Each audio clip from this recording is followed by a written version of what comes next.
Me permitam compartilhar uma palavra com os irmãos. Vivida com Paulo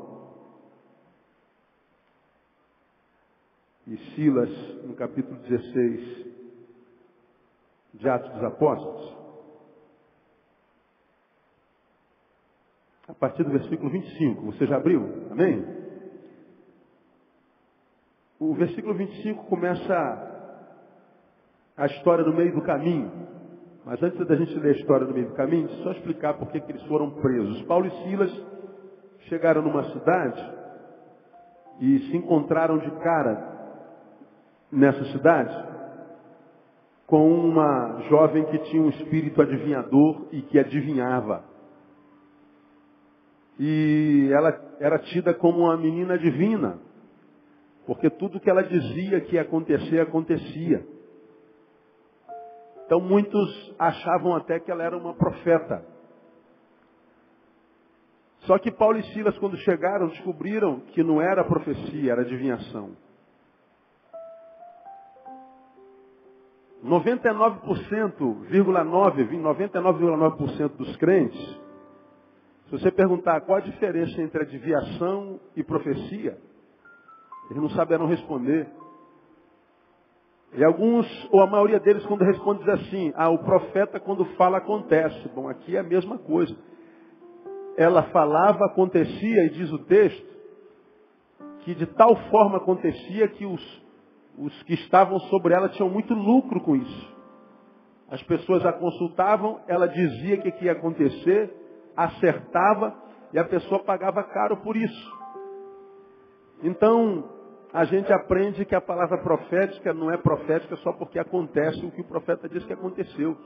Então você pode ter certeza que há muita adivinhação na igreja evangélica, não só profecia.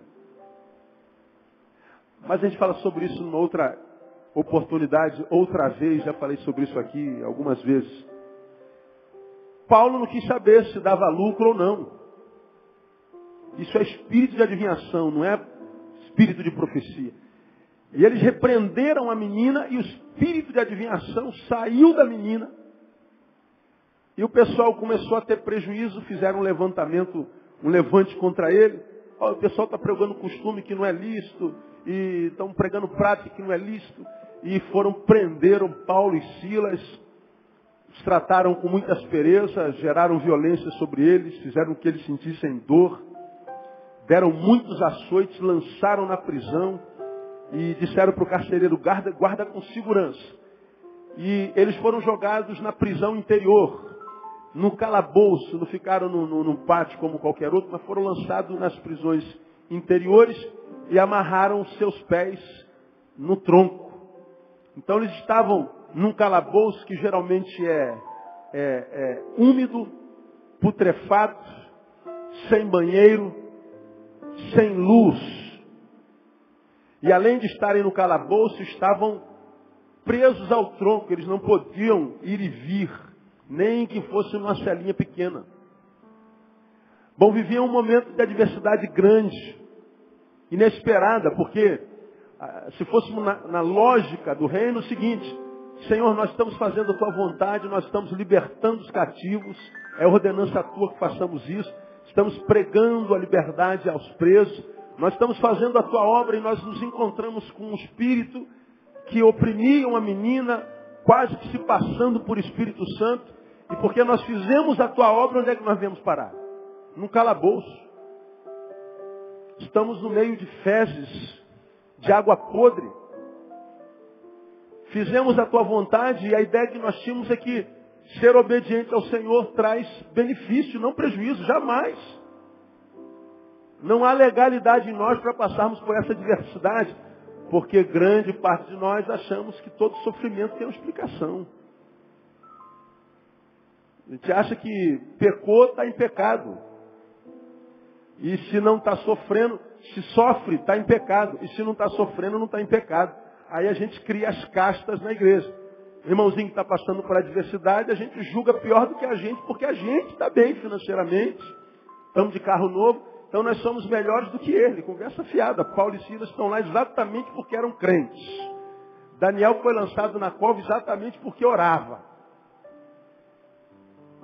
Foram lançados na fornalha exatamente porque eram fiéis.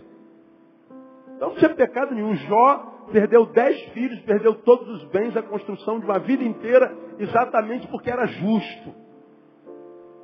Então parece que a nossa teologia está bem longe da palavra de Deus, em grande distância. Bom, eles foram jogados no calabouço e tinham toda a razão para questionar Deus. Viviam uma adversidade que lhes dava razão para questionar a bondade do Senhor.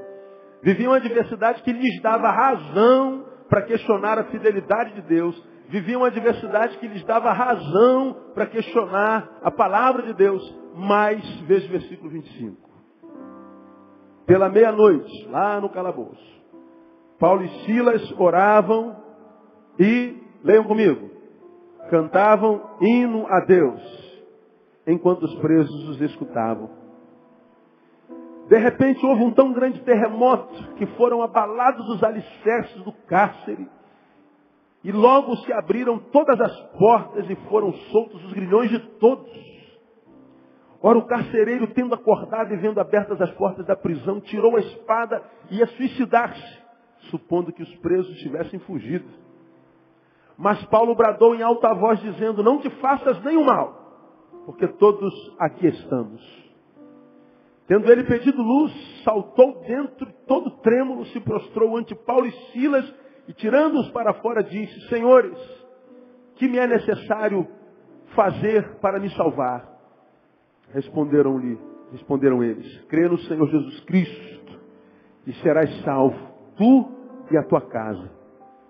Então lhe pregaram a palavra de Deus e a todos que estavam em sua casa. Tomando-os ele consigo naquela mesma hora da noite, lavou-lhes as feridas e logo foi batizado e ele e todos os seus. Então os fez subir para a sua casa e pôs-lhes a mesa e alegrou-se muito com toda a sua casa por ter crido em Deus. Amém, amado? Então, deixa aberto aí, nem todo sofrimento é produto de pecado, como nem toda porta aberta é para a gente sair. Não é interessante? Eles cantavam um hino a Deus e oravam na adversidade. O que aconteceu? Houve um terremoto que quebrou tudo. Rebentou todos os grilhões. Se fosse eu ia entender que era um milagre. Opa! Glória a Deus. Deus agiu. E a gente viu que o louvor quebra o grilhão. É a mensagem que se prega por aí. E tal milagre aconteceu. A porta abriu, então tem que vazar. Bom, a porta abriu, o milagre aconteceu e eles continuaram na cadeia.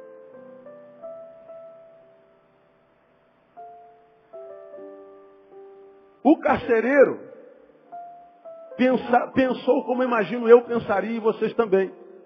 Caramba, o milagre só pode ser milagre, meu. O terremoto só aconteceu na cadeia, só arrebentou os grilhões. Essa hora, porque estava escuro, os caras tão longe. Eu já sei o que vai acontecer comigo, quer saber? Eu estou desesperado, vou me matar. Puxou a espada, veio uma voz lá de dentro da cadeia. Não, o milagre aconteceu, as portas se abriram, mas nós entendemos que não era para sair. O milagre que aconteceu, nós entendemos, não foi o da libertação, foi o do discernimento. Eu já não precisava pregar mais nada, eu já fechava a conta, vamos embora para casa, porque é o milagre do discernimento. Com isso a gente aprende algumas coisas, isso aqui é só a introdução. Nem sempre quando a adversidade me alcança como castigo. Está doendo aí, irmão? Na tua cabeça passa um monte de coisa. É que eu não valho nada. Eu sou tão burra, sou tão burro, sou tão incompetente, eu não presto para nada mesmo. Eu nasci para sofrer. Ou então tu espiritualiza, é o diabo que está se levantando contra mim. Ou então aparecem desses crentes nojentos, mais crentes que Jesus, que sempre vem com a palavra, leito, irmão, Jesus está te castigando. São como aqueles amigos de Jó que têm resposta para tudo, só que nenhuma resposta era certa. Porque o problema de Jó, ninguém tinha como responder. O negócio acontecia lá no céu. Mas mesmo para aquilo que não há resposta, há sempre um crente dando resposta. Em nome de Deus. E mais confunde e amaldiçoa do que resolve o problema. Cuidado com os profetas que você encontra por aí. Cuidado com os sabichões que você encontra no caminho mais santo que Jesus, que tem sempre uma palavra para justificar o teu erro. Tua dor, grande parte das dores que a gente sofre, a gente não tem explicação. Essa aqui é uma delas. Eles estão lá porque foram fiéis. Estão lá porque libertaram uma jovem. Estão lá porque repreenderam um demônio. Só que quem o colocou na cadeia não foi o demônio como retaliação. A cadeia foi permissão de Deus. Sair da cadeia que não foi. É uma ação antilógica do Espírito Santo de Deus. Como eu disse pela manhã, quem disse que Deus é lógico? Como eu já disse aqui, se Deus fosse lógico, você acha que Deus teria escolhido você? Pensa bem. Se Deus fosse lógico, ia salvar você. Se Deus fosse lógico, ia mandar um raio na tua cabeça. Puf! Você não vale nada. Ou eu estou falando alguma besteira? Fala assim para o irmão que está do seu lado. Você não vale nada. Se ele achar ruim é porque não vale mesmo. Porque o miserável é ruim mesmo. Além de não valer nada, é cego, não se enxerga.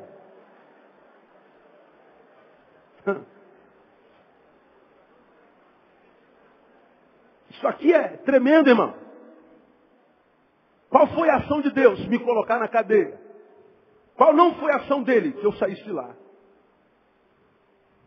Paulo e Silas foram para a cadeia porque tinha mais uma vida para ser abençoada. A do carcereiro e da casa dele.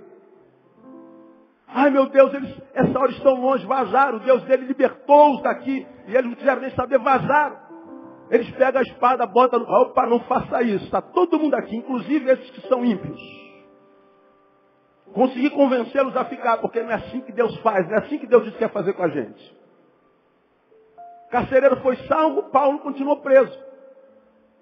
Então, amados, eu queria conversar com vocês sobre lições de uma intervenção divina. 2 pontos. Santa cadeia. Nem sempre as cadeias, as dores, são ação demoníaca na nossa vida. E a gente precisa aprender isso. Nem sempre as adversidades são ruins. Doem, mas não são ruins, não são más. Então aqui, algumas lições bem básicas. Profunda foi só a introdução, imagino eu. 2 verdades sobre a adversidade. Primeiro, as adversidades não têm poder para impedir que os propósitos de Deus se cumpram em nossa vida. Grava essa palavra, repita comigo. As adversidades não podem impedir os propósitos de Deus se cumprirem na minha vida. Você crê nessa palavra, amém ou não? Eu não sei se você sabe, mas Deus tem plano para você. Quando você foi plantado naquele ventre da sua mãe, quando você ainda era um espermatozoidezinho, Deus já tinha plano para a sua vida. Deus tem um plano para cada um de nós e o profeta entendeu isso muito bem. Eis que eu sei o plano que eu tenho para vós. Planos de bem e não de mal, para vos dar um futuro e uma esperança. Quando Deus pensa a você, Deus só pensa coisa maravilhosa, irmão. Agora, para que o maravilhoso aconteça, muitas vezes o horroroso tem que acontecer. Você pode pegar qualquer prédio, o mais lindo que você imagina. Imagina um prédio lindo. Ele é lindo hoje, mas a construção dele foi horrível. Era pedaço de tijolo, de ferro, de massa, jogado para todo lado, um pedaço de ladrilho. Aquele horroroso antecede sempre ao maravilhoso. Por que muitos de nós não chegam ao estado de maravilha? Por que muitos de nós, não chegam ao estado de vivência com excelência? Porque a gente não consegue aprender a viver nesse estado de horroribilidade. Horroribilidade. Eu não sei nem se existe. Mas você entendeu, sim ou não? Então é o que interessa, isso é que interessa. Então, eu só chego ao excelente quando eu aprendo a viver longe do excelente. Paulo, ele foi treinado para se transformar no que se transformou. O maior deles. Paulo antes era um homem horroroso, infeliz, usado pelo diabo, que perseguia a igreja de Jesus. Paulo consentiu, quase que deu ordem, na morte de um dos homens mais santos que pisou na terra, que foi Estevão. Paulo entrava nas sinagogas e nos templos e nas casas e arrastava os homens de Deus, os pregadores de Deus, pelo cabelo até a cadeia. Quando ele era Saulo, era um homem horrível. Agora, mesmo quando ele era um homem horrível, horroroso, ele vivia no seu horror com forma excelente. Quando ele servia ao diabo, ele servia ao diabo com excelência.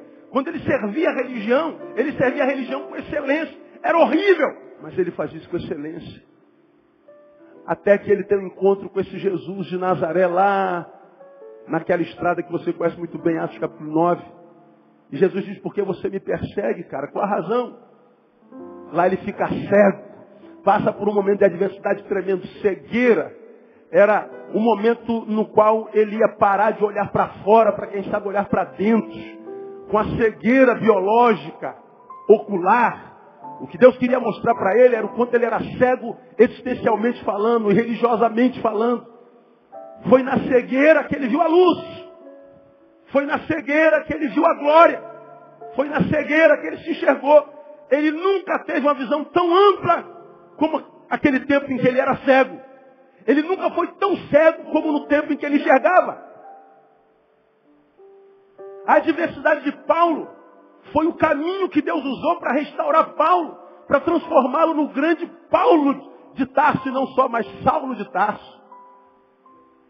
Muitos de nós, amados, somos pessoas como qualquer outras, para quem Deus tem sonho, para quem Deus tem projeto, para quem Deus tem plano, mas pessoas nas quais o plano, o projeto, o sonho de Deus não se cumpre, porque a gente não aprendeu a lidar com as nossas adversidades. Esse texto ensina que Paulo e Silas, eles estavam lá numa adversidade tremenda. Mas a adversidade não foi capaz de impedir o propósito de Deus. Senão, como os propósitos de Deus têm sido frustrados a si mesmo? Essa é a pergunta que eu coloquei aqui no meu papelzinho. Pastor, se as adversidades não têm poder para frustrar o plano de Deus na minha vida, como na minha vida os planos de Deus ainda não foram estabelecidos? Talvez seja essa pergunta que eu imagino vocês fariam no coração de vocês. Se o Senhor está dizendo, tomando o exemplo de Paulo e Silas, a adversidade não tem esse poder, como é que na minha vida não se estabeleceu? As minhas adversidades estão emperrando Deus, não estão, parece que, impedindo Deus de agir na minha vida. As minhas adversidades estão emperrando os meus sonhos, os meus projetos. Como é que o Senhor diz que não? Pois é. Quando as adversidades conseguem, por alguma razão, achar poder para emperrar a vida de alguém, não é porque a adversidade tem poder em si para isso, mas é porque nós lhes legamos esse poder. Nós evangélicos somos mestres disso. Por exemplo, nós estamos aqui. Cadê o Rafael? Vem cá, Rafael. Hop. 1, 2, 1, 2, 1, 2, 1, 2, 1, 2, 1, 2, 1, 2, 1, 2. Aí não serviu o exército, irmão, não serviu o exército. Repara não, viu, gente? Senta lá. Bate aí uma paradinha que pareça com macumba.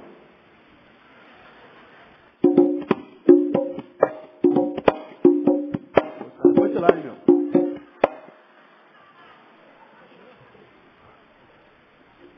Aí você fala assim, esse instrumento é do diabo. Atabaque não deveria ter igreja. Quando a atabaque entrou na igreja, irmão, teve gente que quase infartou. Aqui, duvido que não tem uns 40, 50 que odeia atabaque, porque atabaque é do diabo. Porque essa batida é do diabo. Bateria quando entrou na igreja é do diabo. Pastor sem terno é do diabo também. E é do diabo, é do diabo, é do diabo. A gente ouve isso direto na igreja. Agora, bate aí. A mesma coisa, vai batendo.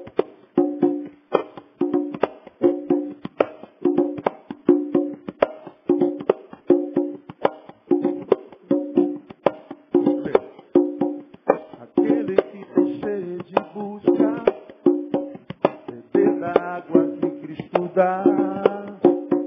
Terá dentro de si uma fonte que jamais se acabará. Aquele que tem sede busca beber da água que Cristo dá. Terá dentro de si uma fonte que jamais se acabará. A fonte de água viva no Senhor, viveu que é o Consolador, vida do fogo e amor, preciso dele. Tá bom. Ademar de Campos. Pode aplaudir o Senhor aí, irmão. É isso. Rafael, obrigado. Ah, é do diabo. É do diabo. Pois é. Aonde está escrito que é do diabo? O diabo é criador do quê? O que ele fez? Onde está a criação das mãos dele? Vamos imaginar que ele seja um carpinteiro. Ele esculpiu o quê? Nada é dele. Tudo o que é dele o é, porque nós negamos. Tudo. O diabo não é dono nem da sua própria casa. Porque a Bíblia diz que ele subiu ao alto, deu dons aos homens, mas depois deixou as partes mais profundas do inferno. Tirou a chave da mão dele. Ele mora de favor no inferno, irmão. Porque até do inferno Jesus é Senhor, amém, irmãos? Tem prazo de validade o inferno, você sabe disso. Vai acabar. Tudo é dele. Agora, a gente pega a diversidade e vai dizendo, é o diabo, é o diabo, é o diabo, é o diabo. Eu fico imaginando o diabo até surtado. Eu falei, meu Deus, esse povo me vê de uma forma que eu não sou. Tudo sou eu. Quem me dera ter o poder que a igreja me dá. Quem me dera ser isso tudo. Ah, meu sonho. A gente vive mais surtado pela presença do diabo do que pela presença de Deus. O crente pensa mais no diabo do que pensa em Deus. Aí não sabe por que a vida amarrou. Porque a adversidade em si não tem o poder de impedir o propósito que Deus tem para mim desde os tempos eternos. Porque ele diz, olha meu filho, no mundo você vai ter aflição, mas fica tranquilo. Eu venci o mundo. Fica tranquilo. Meu filho, você vai passar por batalhas sangrentas, mortais. Você vai passar pelo caminho, vai ver 1000 caídos de um lado, 10.000 caídos do outro. Olha, 11.000 caídos. Então é muita morte, uma guerra violenta. Mas tu, meu filho, não serás atingido. Olha, meu filho, se vierem por um caminho, fica tranquilo. Por 7 caminhos fugirão. Meu filho, você está escondido debaixo das minhas asas, aquele que habita no esconderijo do Altíssimo. Conclua comigo. A sombra do Todo-Poderoso descansará. As promessas de Deus estão lá. Agora, a gente tira os olhos da promessa para fitar na diversidade. E a gente então, porque não tem promessa no lombo, vê a diversidade maior do que aquilo que ela é. Quantos de nós, amados, quando tem coragem, temos coragem de encarar a diversidade, o tigre que se levantou contra a gente, quando você bate o pé firme em nome de Jesus, você descobre que o tigre vira um gatinho na hora. E você diz assim, meu Deus, eu estava fugindo desse gatinho a vida inteira. Pois é, por causa do ponto de vista. A diversidade, irmão, não tem poder de impedir o propósito de Deus na sua vida. Então, como é que tem impedido a minha? Por 2 razões. 2 razões primordiais. Primeiro, por causa daquilo no que cremos. Se eu creio que essa diversidade me paralisa, essa diversidade me paralisa. Agora, se eu creio que ela não tem poder de me paralisar, ela não me paralisa. Se eu creio que eu não posso fazer uma coisa, tenha razão. Você tem razão. Você não pode fazer essa coisa. Agora, se você diz, cara, eu posso fazer essa coisa. Eu creio que eu posso. E você mete o pé na porta, você pode fazer essa coisa. Nós somos refém da nossa fé. Nós somos o resultado daquilo que nós cremos. Quantos de vocês estão paralisados? Não é porque estão diante de uma adversidade gigantesca, não. É porque estão carregando dentro uma visão tacanha a respeito de si mesmo, a respeito de Deus e a respeito da adversidade que você vive. Sabe, um dos nossos maiores problemas, irmão, sabe por que muitos de nós temos estado paralisados no caminho? Achamos que a nossa desgraça é maior. Já falei isso aqui há alguns anos atrás. Um dos nossos maiores defeitos, e por causa disso nossa desgraça se avoluma, se amplifica, é porque a gente não tem contato com a desgraça de ninguém. A gente está tão envolvido com a nossa desgraça que a gente se torna egoísta e não se preocupa com a desgraça de ninguém. Na nossa desgraça nos envolvemos com desgraçado nenhum. E porque não nos envolvemos com desgraçado nenhum, a gente só tem olho para quem parece estar cheio da graça e nós os invejamos. E em nome da inveja dele, a gente murmura contra Deus. Mas a gente olha para uma outra direção e vê outros desgraçados, quem sabe que do nosso lado estão, ou bem abaixo de nós, nós vamos ver que a nossa desgraça não é tão grande assim. Portanto, o que me mantém na adversidade, vencido por ela, é o meu egoísmo, é o meu isolacionismo, é o meu umbiguismo. Viver só em torno do meu umbigo, de forma egoísta, sem ver a adversidade de ninguém. Quero que Deus me ajude, mas eu não ajudo ninguém. Quero que Deus responda a minha oração, mas eu não sou a resposta da oração de ninguém. Quero que Deus faça, mas eu não estou disponível a fazer. Quero que Deus faça por mim o que eu não estou nem pensando em fazer por ninguém. E a gente diz, pastor, meu problema é muito grande. Não, é tua visão que é pequena, irmão. Porque por maior que seja o Golias que você esteja enfrentando, uma pequena pedra pode derrubá-lo, se a funda que o atira estiver na mão de um adorador no nome de Jesus. Diga assim para o irmão que está do seu lado, você tem uma pedrinha que pode derrubar qualquer gigante no nome de Jesus, irmão. Quantos creem? Diga, eu creio nessa palavra. Diga assim, o meu gigante cai essa semana no nome de Jesus. Aleluia, aplauda ele bem forte, ele é fiel.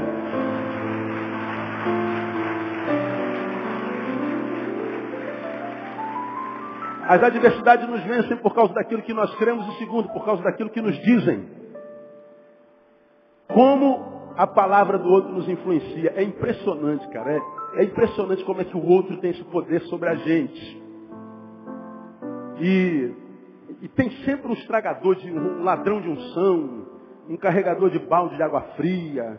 Tem sempre alguém para acabar com a gente. A gente já está quebrado, tem sempre um miserável que vem para piorar. Não há nada ruim que não possa ficar pior. E tem sempre alguém para nos derrubar.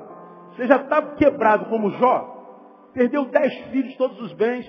Aí aparecem os irmãos, o Pai do Senhor, irmão. O irmão Jó, vamos ele fazer uma visita em nome de Jesus, amém. E quando a gente faz visita, a gente se sente santo. Nossa, como mexe com o nosso ego. Como quem diz assim, tá vendo, Neil, como é que você é um crente bom? Você saiu lá de Santa Cruz da Serra para visitar esse irmão aqui no Leblon. Só um crente como você, Neil. Vai lá, Neil, bota a mão na cabeça dele. E se tudo der certo, amanhã ele está liberto desse negócio. Isso é pecado. Aí tu vai lá e ora, Deus, eu creio na tua palavra, aleluia. Tu chega até a arrepiar, né, meu? Eita, oração, eu estou arrepiado, eu gostei, Senhor. Vamos lá. Eu repreendo, assim. Isso dá uma sensação de que a gente é santo, cara. Aí depois que tu ora, fala assim, meu irmão, uma palavra de Deus para o irmão. Quando o cara fala assim, eu tenho uma palavra de Deus para o irmão, é que eu chego já lá. Meu Deus, como é que Deus fala com essa gente? E às vezes não fala porcaria nenhuma. O Senhor me disse que é isso, isso, isso, isso. Pode ser, pode não ser.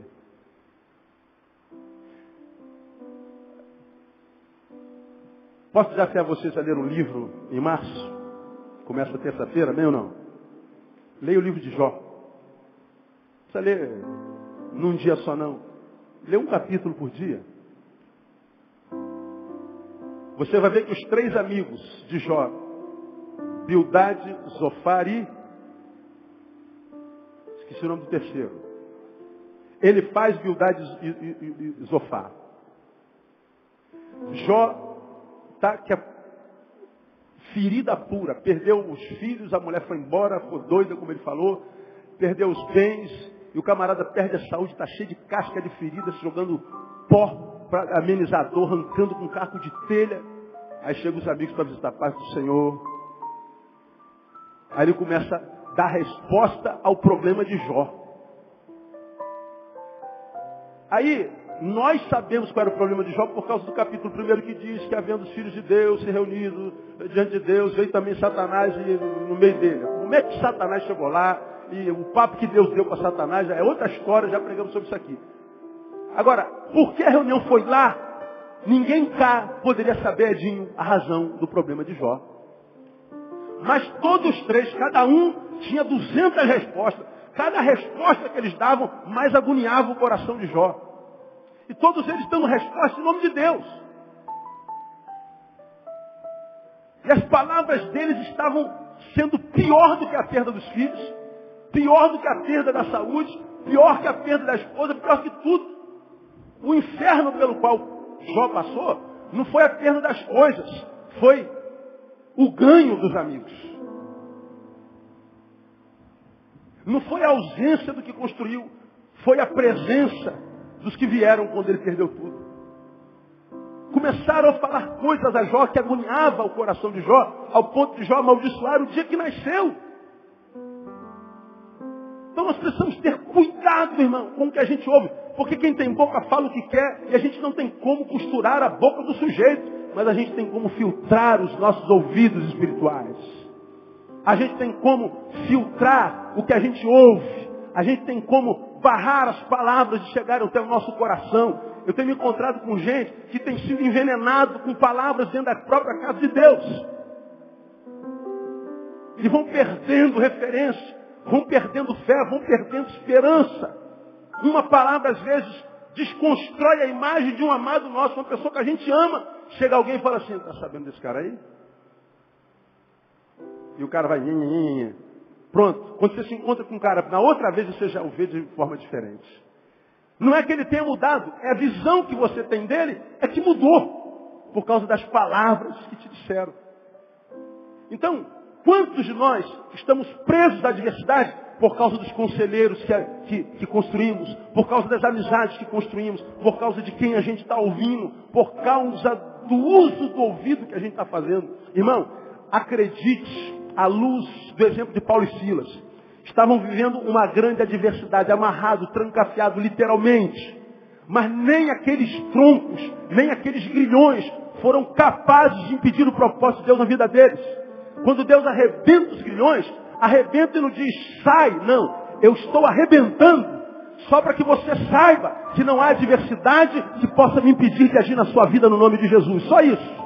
Mas você não pode abrir mão do discernimento nem quando está diante do milagre, muito menos diante da palavra de um profeta. Cuidado com quem você está ouvindo. As adversidades não podem impedir os propósitos de Deus na sua vida. O que Deus sonhou para você, vai acontecer em você no nome de Jesus. Toma a próxima palavra aí, irmão. Diga, irmão, que está ao seu lado, vai acontecer, meu irmão. Independente do que esteja acontecendo, vai acontecer. Amém, amado? Glória a Deus. Segunda verdade sobre essa intervenção. As adversidades não podem mudar o que nós somos nele. Não tem poder para mudar o que nós somos nele. Não pode impedi-lo de agir e nem mudar o que eu sou se eu não permitir. Ora, Paulo e Silas estavam do lado de fora libertando uma menina. Se você ler o contexto, vai ver que eles adoravam também a Deus. Bom, a adversidade chegou. Pela meia-noite, o que eles estavam fazendo? Adorando. Bom, nós somos adoradores por essência. As circunstâncias não podem mudar isso. Pois é. Mas tem cuidado, pastor. Por causa do que cremos, por causa do que ouvimos. Aqui sentado, tem gente que já foi usado por Deus. Aqui sentado tem gente que foi chamado para o ministério da palavra. Hoje é ateu.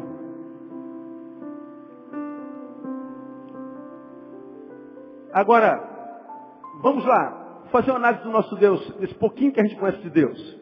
Suponha que Deus me chamou menino para o ministério da palavra, me deu o dom. Mas no caminho, por causa do que eu criei, por causa de quem eu vi, perdi a fé, virei um ateu. Pergunto, Deus retirou o chamado? O que você acha? Sim ou não? Não. O chamado continua. O dom e a vocação de Deus são irrevogáveis. Deus chamou você, está chamado, irmão, acabou. C'est fini. Deus não volta atrás, sua palavra não volta mais atrás. Agora, mas como é que é, pastor? Ele vai usar um ateu? Não, ele não vai usar. Ele te chama, mas é possível que você nunca cumpra o chamado e que o chamado nunca se estabeleça. Ele te vocacionou e você pode enterrar sua vocação e não usar nunca. Lamentável. Vai chegar no juízo, meu filho, onde está a moeda que eu te dei? Ah, senhor, eu enterrei. Porque eu tive medo, porque eu perdi fé, eu ouvi gente errada. E eu estou te devolvendo isso aqui. Pois é, servo mau e fiel. É assim que acontece. Agora, o que você é hoje, ou não é, hoje, não é ou é em função da tua fé, de quem você ouve. Agora, você que está aqui que não crê mais é um problema seu. Mas o que Deus fez em você lá atrás continua de pé. É histórico, é registro eterno. E o que Deus está falando hoje para algum de vocês é o seguinte, olha meu filho, lamentavelmente você se transformou nisso que se transformou. Ou infelizmente não se transformou naquilo que eu sonho para você. Mas a despeito do que você seja ou deixe de ser, os meus dons continuam em você. E eu continuo tendo esperança em você no nome de Jesus. Então me ajuda assim, ó. Dá uma catucadinha no irmão que está do seu lado e fala assim, ó, Deus não desistiu de você não, cara. Diga para ele. Pode falar que eu sei que você está falando para alguém muito importante aqui hoje. Faça a menor ideia de quem seja, mas alguém Deus trouxe para ouvir esse negócio aqui. Mas pastor, eu não creio mais. Você pensa que não crê, é muito mais difícil não crer do que crer. Nós que temos fé, irmãos, de vez em quando falamos assim, pô, será que é isso mesmo, cara? Será que é isso mesmo? Negócio de céu, de inferno, de Jesus, de anjo, de demônio. Será mesmo esse negócio de palavra? Ah, louco. Mas daqui a pouco acontece um milagrinho aqui, uma palavra se cumpre ali. Olha, não, é isso mesmo, glória a Deus. Aí some um pouquinho os feitos e a gente diz, mas será que é isso mesmo, cara? Meu Deus do céu, essa é a minha fé. Será que negócio de... Será não é reencarnação, não? Como é que é isso? Daqui a pouco vem, pronto, a fé é alimentada. Agora tu imagina um cara que não crê. Ele já creu. Pô, cara, eu não creio em nada. Para mim não existe Deus, inferno, demônio e tal. Como será que é isso mesmo, cara? E vai que existe. Eu não creio e vou para onde? Onde é que eu vou passar a eternidade? Essa ideia de que eu sou só um pedaço de carne, quando eu fechar os olhos acabou. Será que é assim mesmo, cara? Meu Deus do céu, como é que vai ser esse negócio? Pois é, ele vive mais em Cristo do que a gente. Só que qual o espírito que vai quebrantá-lo para admitir isso? Aonde é que vai arrumar humildade para admitir? Aonde? Aonde você vai pegar um astrofísico ateu, como o que foi entrevistado agora há pouco pela Márcia Peltier, que diz, eu não creio em nada. Agora o cara pega o cosmos, vê aquela coisa extremamente ordenada, ordeira, funcionando há milhões de anos, aquela bola de fogo lá do lado de fora que não apaga nunca, meu Deus do céu, e aquece todos os planetas, tudo funcionando direitinho, o corpo humano, uma obra-prima. E diz assim, ó, essa coisa hiperinteligente veio do não inteligente. Veio do nada. O não ser criou um ser completamente perfeito. Aí você diz, como é que pode, cara? O não inteligente criar inteligência.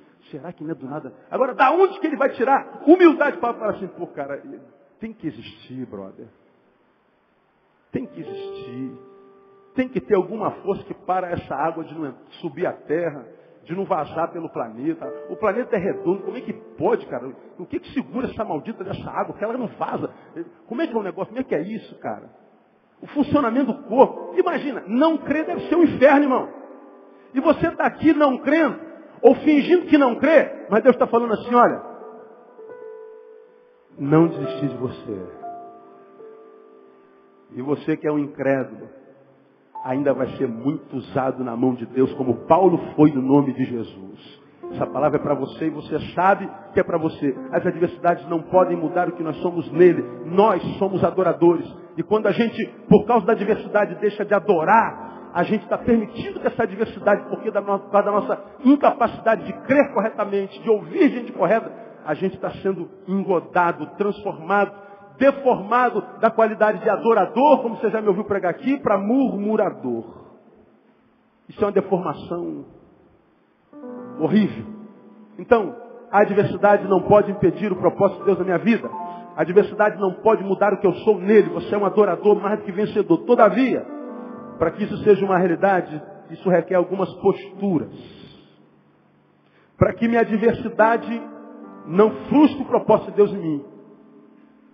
Para que a minha adversidade não me deforme. Para que amanhã eu não tenha saudade do que fui. Eu tenho que ter algumas posturas. E Paulo e Silas nos ensinam aqui. Quais?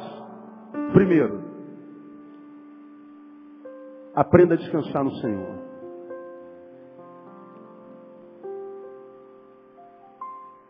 Isto é, use a adversidade a teu favor. Transforma a adversidade em combustível. Aprenda a descansar. Mas de onde está isso no texto? Simples. Bom, me prenderam. Amarraram meu pé no tronco. Eu não tenho para onde ir. Então eu não vou ficar tentando desesperadamente me tirar daqui. Silas, não há o que fazer. Vamos sentar. Vamos descansar um pouquinho, Silas.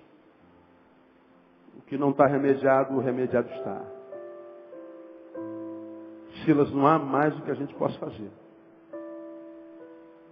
Vamos descansar. Vamos cantar um hino? Vamos adorar? Mas Paulo, vamos adorar o Senhor, Deus é fiel. E eles cantaram um hino. Imagina lá no fundo do calabouço, cantando. Essa alegria não vai mais sair. Essa alegria não vai mais sair. Essa alegria não vai mais sair de dentro do meu coração. Não, não, não, não vai mais sair. Não, não, não, não vai mais sair. Não, não, não, não vai mais sair de dentro do meu coração. Tu imagina lá embaixo, o inferno. Aí vem o som. Essa alegria não... Que é isso, cara? Confunde todos os espíritos das trevas. Vai contra toda a lógica existencial. Vai contra tudo e todos, irmão. Meu Deus, esse lugar é lugar de chorar, filho, de murmurar. Alegria não vai mais sair. Aquelas paredes não estavam acostumadas com essa energia. E deu o chão. Meu Deus, o que aconteceu aqui? Não é nada, a alegria do Senhor que é a nossa força e despedaça qualquer grilhão, qualquer cadeia. Aleluia.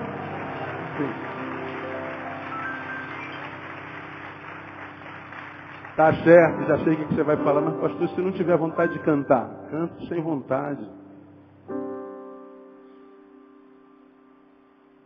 Senhor, eu estou com vontade de chorar e já chorei tantos anos. Agora eu vou cantar, eu vou continuar chorando, mas cantando. Nem que você cante, Pai, estou aqui.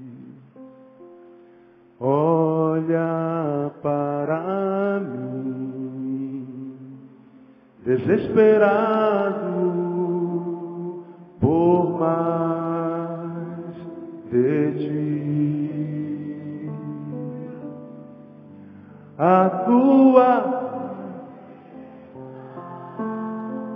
é o meu sustento, a tua palavra.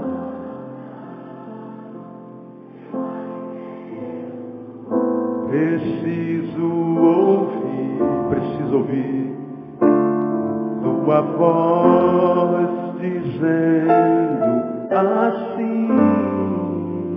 Aí é só fechar o ouvido e ouvir. Vem, filho amado, vem, em meus braços descansar. E bem seguro te conduzirei ao meu altar, e ali falarei contigo. Tu te envolverei.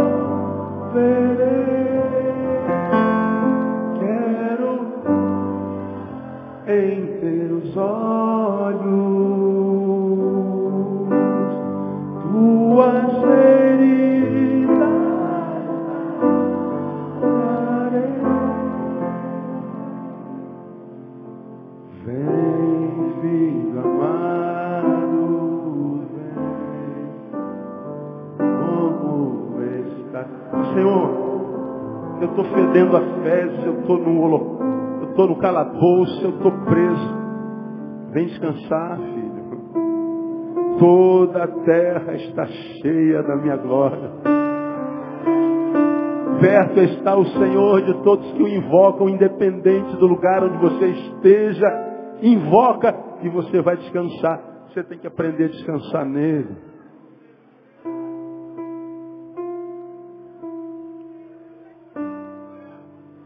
Que Deus é esse, irmão? Que Deus é esse? Que Deus é esse? Que sabe que você está aí ferrado. Você nunca veio aqui, mas Ele já tinha preparado essa palavra para você. Nunca vi você nem mais gordo, nem mais magro, nem mais feio, nem mais bonito. Mas Ele sabia que você vinha do jeitinho que você está aí. Para dizer para você que a tua adversidade não pode impedir o propósito dele, você precisa crer. A adversidade não pode mudar você se você ouvir a pessoa certa, mas você tem que aprender a descansar. Porque muitas vezes nós somos parados por Ele exatamente para descansar.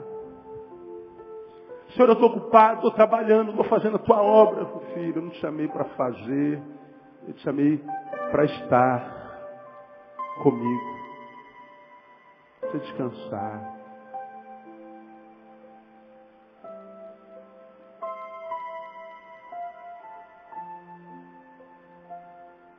A gente precisa de uma outra postura.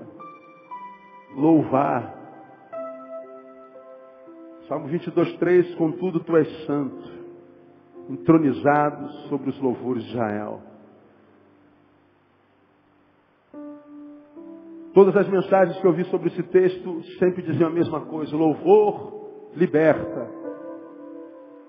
Não foi o que aconteceu aqui. A parede quebrou, eles continuaram presos. O louvor revela. Quando a gente entra no espírito da adoração, a gente entra na ambiência de Deus. No lugar onde Ele está entronizado. Nós temos a revelação de quem Ele é. Um Deus que diz, nem toda dor é do diabo, pode ser eu. Nem todo livramento sou eu, pode ser o diabo. Portanto, o que você precisa não é nem de ir nem de vir, é de entender. O meu povo está sendo destruído porque lhe falta o quê? Conhecimento. Então, meu irmão, vá para o teu reteté, vai para o teu blá blá blá, vai para o teu churi-churi, vai para o que você quiser. Mas não abra mão do entendimento. De sair de um culto sabendo um pouquinho mais do que você sabia quando entrou lá. Porque se for só para se arrepiar, só para sapatear, só para cair, babar, toma 3 comprimidos de azepam.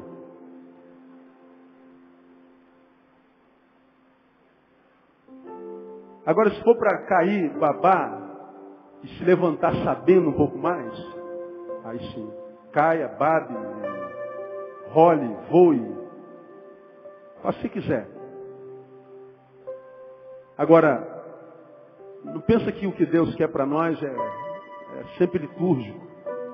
O Deus que a gente serve não é o Deus só do culto, não. É o Deus lá do calabouço. Meu Deus, eu preciso ir à igreja para Deus fazer, eu preciso ir à igreja, eu preciso ir para a campanha, eu preciso dar uma oferta grande, eu preciso. Não, filho. Descansa, senta, adora o que ele faz da mesma forma. Você não precisa do ungidão do pastor Neil, nem do super santo do apóstolo fulano, e nem da super profetisa. Você só precisa de discernimento para entender o caminho pelo qual Deus está agindo na sua vida, porque nem sempre o caminho pelo qual Deus age na minha será o caminho que ele agirá na sua. Discernimento. Então louve. Por último, creia. Continue crendo. Crendo. Mas pastor, está bravo. Creia. Toda dor tem prazo de validade. Não há dor que dure para sempre. Continua fiel. Até quando não faço a menor ideia. Creia. Louve, descanse. Creia. E nas tuas crenças, não se esqueça de algumas. Por exemplo, Deus é fiel. E a sua fidelidade dura para sempre. Ele permanece fiel ainda que nós não sejamos fiéis. Deus é fiel. Ele disse que estava te tirando daqui para te levar até onde? Pastor, ele disse que ia me fazer isso. Pois é, já chegou lá? Não, então tu está no processo, irmão. Paciência, ele prometeu te levar até onde? Até lá então, pronto, continua crendo, porque aquele que fez a promessa não pode mentir. Ele não muda de ideia, não há sombra de variação nele. Já chegou no lugar da promessa, amém ou não? Não, então continua crendo. Ah, pastor, olha o precipício. Creia, meu irmão.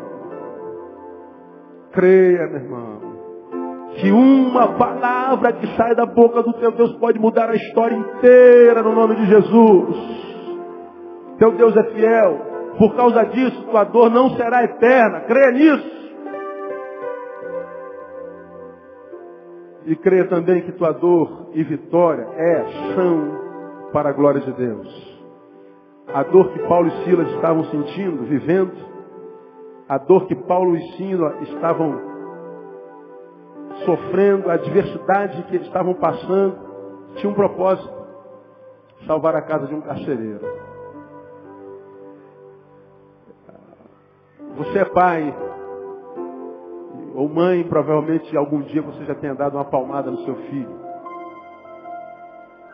E a tua palmada gerou dor, foi adversidade para o teu filho naquela hora. Mas aquela palmada tinha um propósito. Aquela palmada era a maior expressão de amor para aquela cronologia. O filho entende na hora? Não. Na hora é só adversidade. Mas você que é pai sabe. Não há dor, irmão, que não tenha propósito. Não há crescimento sem elas. Não há amadurecimento sem elas. Deus nos livre e guarde de viver só celebração. Só vitória. A vida fica sem graça. Perde sentido. Ninguém para meditar na celebração. Na celebração a gente só dança. Celebração é do corpo. Celebração é dos sentimentos, são das sensações. Da reflexão é a dor, é o leito. Reflexão é fornalha, é cova. Reflexão é dureza. Reflexão é no tempo do não. Então transforma a tua adversidade em aliada.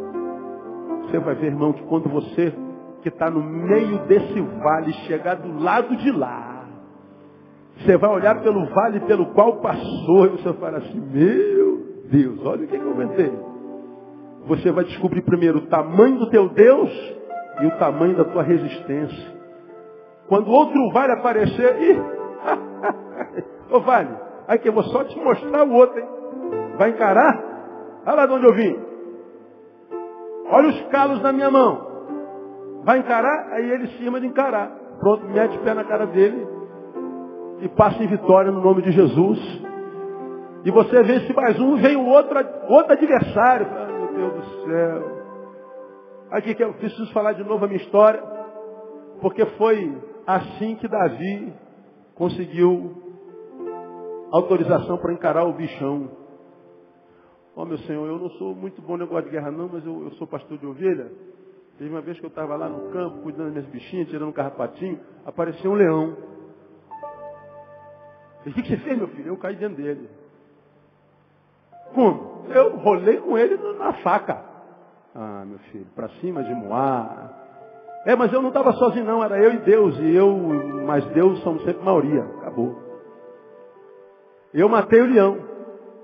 Que? Você está falando sério? Pergunta aí nas ruas aí. Aí eu vou dizer mais, outro dia eu estava no mesmo lugar, passando assim, noutra avenida, estava catando cerveja, aí apareceu um urso. Ah, peraí, o que você fez? Acabei com o urso também. É mesmo? E vou acabar com o gigante também. E qual você vai usar? A mesma. Tu vem contra mim, Golias, com espadas e varapaus, mas eu subo contra ti, no nome do Senhor dos Exércitos. Está lá um gigante no chão. Meu irmão, vai em nome do Senhor dos Exércitos. Teu gigante vai cair essa semana no nome de Jesus. Diga, eu recebo essa palavra. Aplauda ele bem forte porque ele é digno.